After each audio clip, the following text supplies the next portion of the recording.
Rodgers is a liar. He lied through his teeth with a smirk on his face regarding a matter that is very, very serious. Okay, you lied about that, so what else did you lie about? You lied about Gutekunst. You lied about what was going on with the Green Bay Packers. What else you been lying about? Because you did it with such ease, such fluidity. And it was slick as hell. Yeah, I'm immunized. You take the Pfizer, Moderna, Johnson & Johnson, all right? According to the NFL, that means you're not considered vaccinated. That was Stephen A. Smith 5 years ago, unfairly criticizing Aaron Rodgers for being skeptical of Aunt Fauci. Now, for those that don't remember or who have voluntarily chosen to forget, this is the esteemed Aunt Fauci. Now, according to his own personal diary, which, by the way, what kind of grown man keeps a diary? You know who I expect to keep a diary? Teenage girls. If you're a prepubescent boy, you don't keep a diary. You write in your journal. If you're a grown man, you don't do either. But this unbelievably egotistical dork in his 80s, he was keeping a damn diary while the rest of the country was suffering. Dear diary, it's me, Aunt Fauci. I'm so excited, and I just can't hide it. Ooga, ooga, my dearest diary. You'll never believe what happened to me. I am now the most famous birthing person in America. Woohoo! Yes, yes, yes.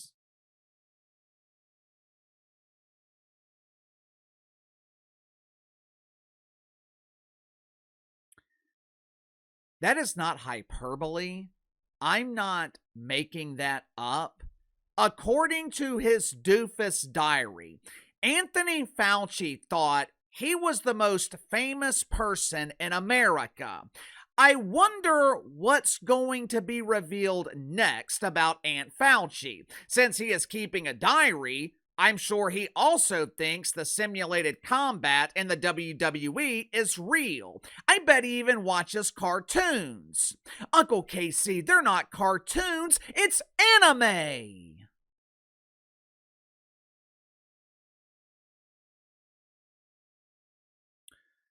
You know who refers to cartoons as anime?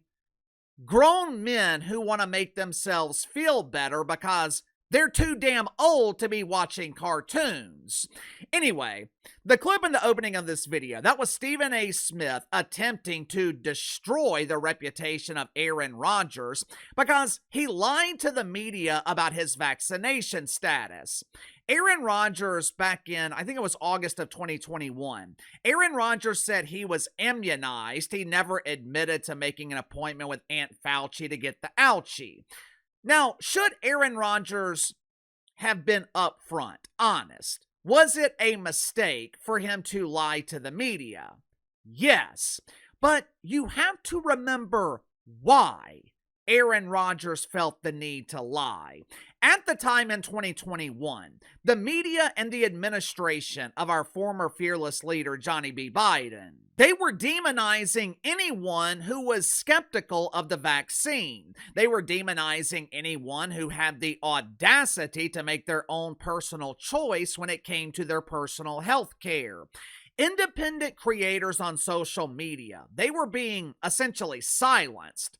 I remember that time very vividly. I will never forget it. You had to be very, very careful of what you said about the COVID.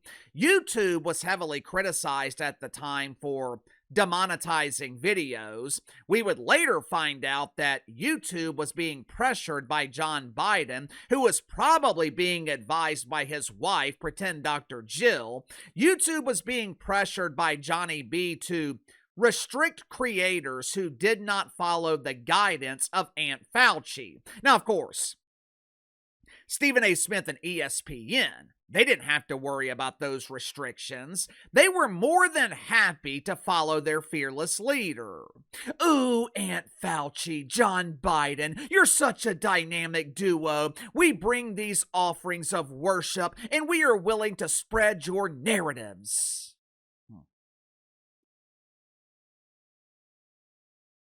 Because of his skepticism of Aunt Fauci, Aaron Rodgers was relentlessly demonized by ESPN. 3 months after he told the media that he was immunized, Aaron Rodgers tested positive for the COVID. Based on the overreactions in the media, you'd have thought Aaron Rodgers was infected with the bubonic plague. This man is dangerous. Practice social distancing. Do not get within 6 miles of this walking disease. The Green Bay Packers, they were fined $300,000 for failing to enforce mask mandates. The 2021 NFL season was an unmitigated disaster. Aaron Rodgers was one of very few who was trying to get people to relax. But ESPN was relentless in their demonization of Aaron Rodgers. 5 years later, Aaron Rodgers finally got his revenge. And it happened to ESPN on their own network. Yesterday, Aaron Rodgers was a guest on the Pat McAfee Show. It looked like Pat McAfee was broadcasting live from training camp in Pittsburgh. Aaron Rodgers stopped by and he was given an 8-minute segment, which was fine, because it only took about 8 seconds for Aaron Rodgers to unleash 5 years of righteous anger with ESPN. Watch it for yourself. What are you scared of, Tony? Yeah. I thought you were the science. Yeah.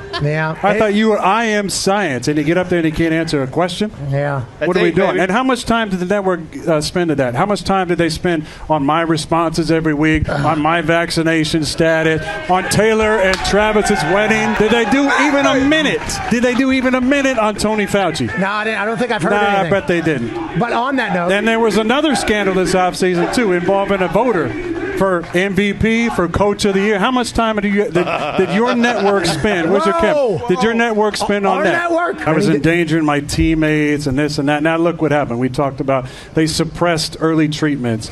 They lied about where it came from. Tony Fauci's writing in his journal about, I don't want to, create any vaccine hesitancy if I tell them what the actual stats are. And how much time did the network spend on that? Back in 2021, both Aaron Rodgers and Kyrie Irving, they were some of the only athletes who were willing to resist Aunt Fauci. They were sacrificing their careers. Kyrie Irving, he lost over $15 million that season because he was not allowed to play home games in New York City. Why? Because Kyrie refused to be vaccinated. This dude sacrificed $15 million for his personal beliefs. Uncle Casey, he was already a multi-millionaire. This was not much of a sacrifice.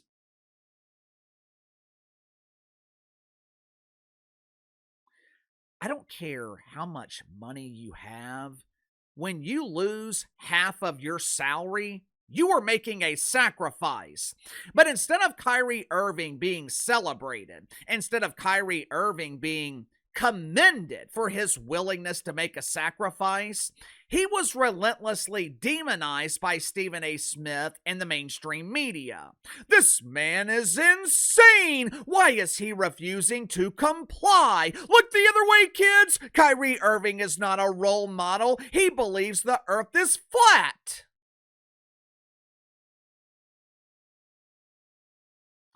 While Aaron Rodgers and Kyrie Irving were being demonized, Natasha Cloud was being celebrated for her sacrifice. During the 2020 pretend basketball season, Natasha Cloud, she refused to play make-believe basketball. I cannot pretend to play basketball this season. My heart is overcome with grief. My emotions are out of control. Instead of using my time to get physical on the court with the ladies, I will be using my time to get physical while combating mythical racism.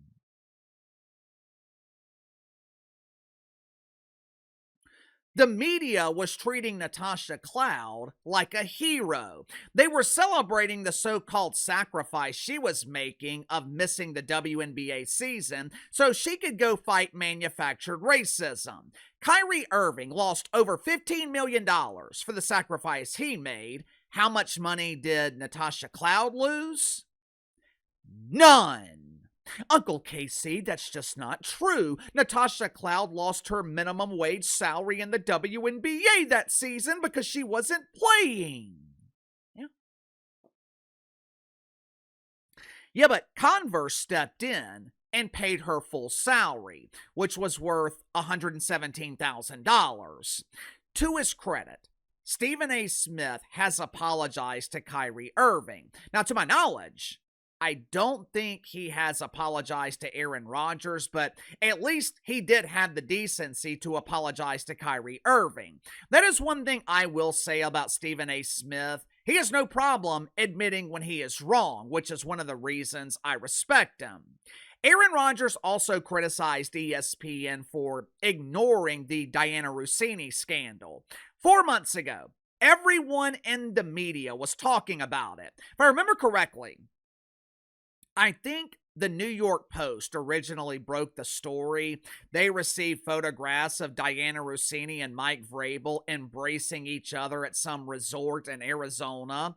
At the time, Diana Russini claimed, "We weren't hugging each other. This was not romance. Mike was just being a good friend. He was helping me practice for my audition with Dancing with the Stars." Yeah. It was later revealed that Diana Russini and Mike Vrabel were allegedly having an affair. The story went on for weeks. We were still talking about it here on the channel in May, and the story originally broke in April. Yet for some reason, ESPN never found the time to mention it. A former employee of the network, one of the more high-profile reporters in the league, in the NFL, someone who has a vote for postseason awards, and she's allegedly sleeping with a head coach, and ESPN never finds the time to talk about it? I wonder why. Uncle Casey, maybe ESPN didn't want to get involved in someone's personal life. Yeah, because ESPN has never done that before. They had plenty of time to talk about Aaron Rodgers and his strained relationship with his family. Remember when Mama Kelsey walked her only begotten son Travis down the aisle and gave him away to Taylor Swift? ESPN found plenty of time to talk about those nuptials that no one else gave a shit about. But with Diana Russini, the network chose to emulate their fearless leader, Aunt Fauci, and they exercised their right to remain silent.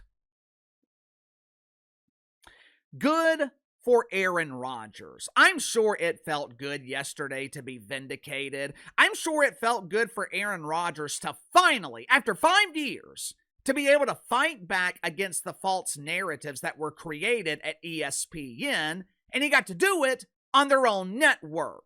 Say what you want about Aaron Rodgers, and I'll be the first to admit, Aaron Rodgers, weird dude.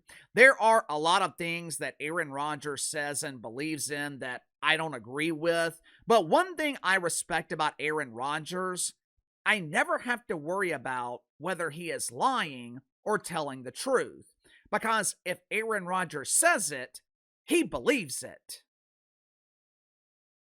Sound off in the comments below. I'll see you guys later.